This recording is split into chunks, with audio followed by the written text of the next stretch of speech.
Kamala Harris is making headlines and history. Hey guys, it's Anita Wingley of Faith Strong Today, and this week we're exploring the diverse faith background of Kamala Harris. As Joe Biden's surprising vice president nominee, Kamala Harris is making history in multiple ways.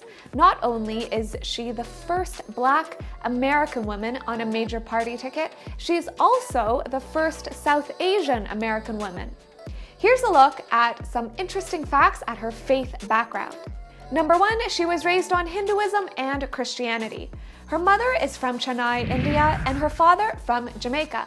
But because her parents divorced when she was 7, she grew up in Oakley and Berkeley, California, and attended predominantly Black churches, thanks to a neighbor who would bring her and her sister to church on Sundays.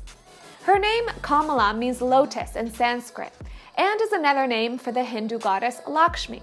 She's visited India many times as a girl and has many Hindu relatives. Number 2, Kamala now considers herself a Black Baptist. As a member of the Third Baptist Church in San Francisco, she brings an ethnically and racially diverse version of Christianity to the table. Number 3, she's married to a Jewish man. Kamala met her husband, a Los Angeles lawyer, on a blind date, and they married in 2014. At their wedding, the couple smashed a glass, a Jewish wedding custom, in order to honor her husband's upbringing. Number 4, Kamala frequently invokes the New Testament parable of the Good Samaritan in her speeches. Last year, during a campaign speech when she was running for president, she said the parable helped her understand who her neighbor is. She said that neighbor is not about having the same zip code. The parable showed her that neighbor is about who you walk by on the street. Neighbor is about living in service to others, and that we are all each other's brothers and sisters.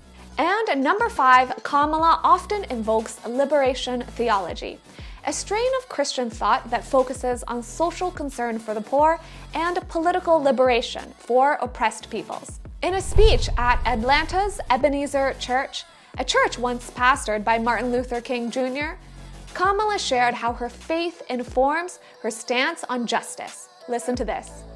And so when we think about justice, let's also remember all the prophets spoke about justice. They spoke about it, Proverbs 31:9, speak up for the poor and the helpless and see that they get justice. And so when I look at our youth leaders, when I look at our future, but when I also look at where we are today, we also know we are fighting that fight because we still have a lot of injustice in our country. Kamala says that her earliest memories were of a loving God, a God who asks us to speak up for those who can't speak for themselves and to defend the rights of the poor and the needy. She says these early memories are where she learned that faith is a verb and it must be demonstrated through our actions. Kamala Harris's diverse ethnic, racial, and cultural background represents a growing portion of the U.S. population that's never been represented before in the nation's second highest office. What are your thoughts on her faith background? We'd love to hear from you. Let us know in the comments. That's it for this week. Thank you so much for watching.